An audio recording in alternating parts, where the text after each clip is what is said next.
with the loss of this young woman's life, she tried her best in the very end of her life to raise so much awareness about what she was going through and be so transparent. There's a litany of Facebook messages and videos. She really tried to let people know what she was going through and let them know that they're not alone. So hopefully her death was not in vain. It's just unfortunate that it had to end how it did, Absolutely. I think that the conversation that has been started here in South Carolina and nationally about this case is drawing so much attention to domestic violence. And, so often people think that domestic violence is about, hiding bruises, but there's so much more that goes into domestic violence and domestic violence relationships and breaking free from that relationship and moving forward and how difficult that can be. This is a tragic loss for those who loved Mica and her family.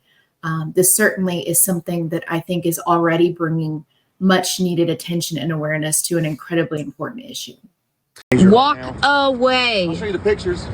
Do you want to go to jail? They'll be on Facebook in a few hours. Alrighty, you'll be in jail in a few hours.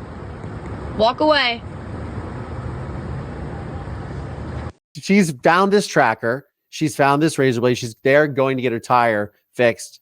She calls law enforcement and files this complaint because she had just, I believe, served him with divorce papers. He, of course, this is what caused him to become unhinged, which apparently the backstory is that he himself had marital indiscretions as well that had led her to want to file for divorce. Do you see this a lot with maybe abusers who are, just unhinged and don't care if law enforcement's there or not? Oh, absolutely. I think one thing that we're seeing here is that he thinks he's in charge. He's in control. Doesn't matter who you call. He's going to still, track her, be where she's at, put photos of her, on the internet, whatever it is that he wants to do. He doesn't fear. And you can see that in the video. He doesn't fear law enforcement.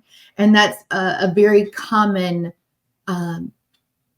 feature in dealing with abusers and people who commit acts of domestic violence. South Carolina is one of the top in the nation for women who are murdered by their spouses.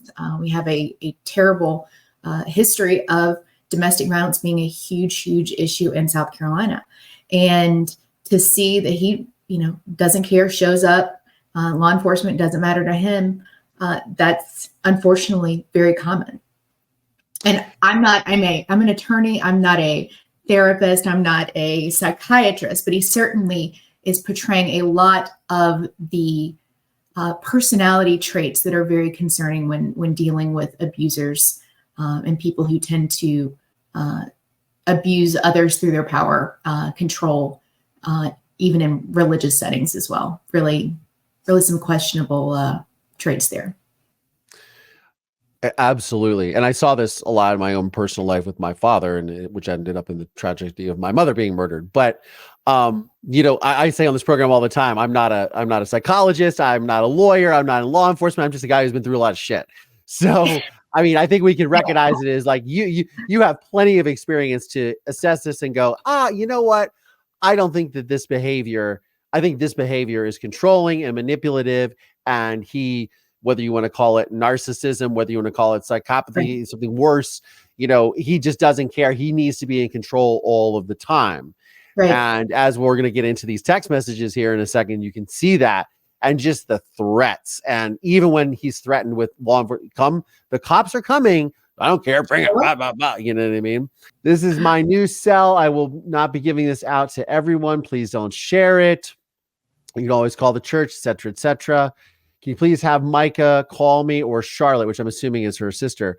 And she says, this is messages show Miller sent a text to Sierra saying he was on her way to the house where Mica was staying in November of 2022. We don't want any drama here. That was the pretense of Mica coming for a visit. It's just it's just Mica alone, 3 hours away. Matthew will not let, which I'm assuming is the husband, will not let you inside. We aren't doing none of that tonight. He goes, that's fine. You can call the cops. Our dog can barely handle visitors as it is, let alone anything drama. I'm armed. I'm ready.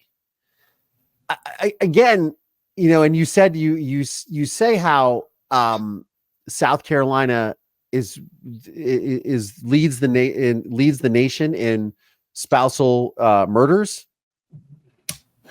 We have been at the top. Yes, I don't think we're there the past couple of years, but we're certainly 45, 46, 47th in the nation, and it's not the good end of that list. I mean, is it?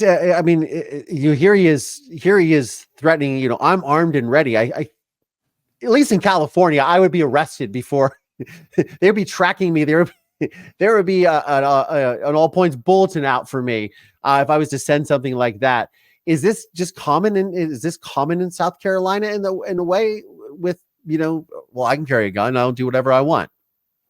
We just passed open carry. Our legislature just passed open carry. If you're over the age of 18, that anyone can have a gun in South Carolina. So I do think that the availability of guns and without training people being able to have them and carry them is a step in the wrong direction, particularly Sure. as a victims' rights attorney, as someone who's prosecuted crimes where these victims have been harmed, they have been abused, they have been murdered, and giving a weapon to an abuser is a very scary thing, and we certainly know that a lot of times people think about abusers being in an other camp. They're not in my neighborhood, not in my church, not in my kids' school, not anyone that's involved with my kids' baseball team, all of those things. But I tell people regularly,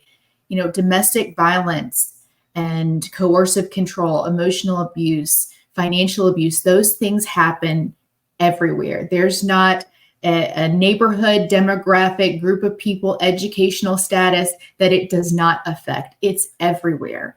And we all have, whether we want to, believe it or not, we have interactions with people regularly who are affected by domestic violence. So I think part of the issue is that we continue to think that it's a them problem, not an us problem. And until we start to look at domestic violence as something that we all have a hand in and we all have to be involved in to stop, I think, these things will continue.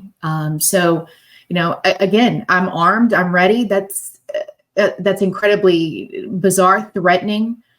He's traveling there, letting someone know. To me, that is harassment. That's stalking. Yeah. It seems like some of these text messages lead me to believe, as a former prosecutor, that perhaps he could have and should have possibly been charged with something, weeks or days before this, Mica took her own life, because you have to show a pattern of behavior. This seems like a pattern of unwanted contact with her family. That's certainly harassment.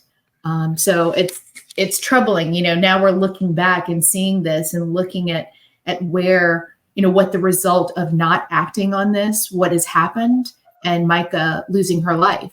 And it's easy to play Monday morning quarterback after the fact, but I think that we have to take these things incredibly seriously. Law enforcement has to take these things seriously because these tragedies happen. This is, while this is an absolutely tragic situation, this is not an isolated incident. This happens daily all across our country. And we've got to address that. Mover Nation, thank you so much for watching. If you like this video, check out this one right here or this one right here.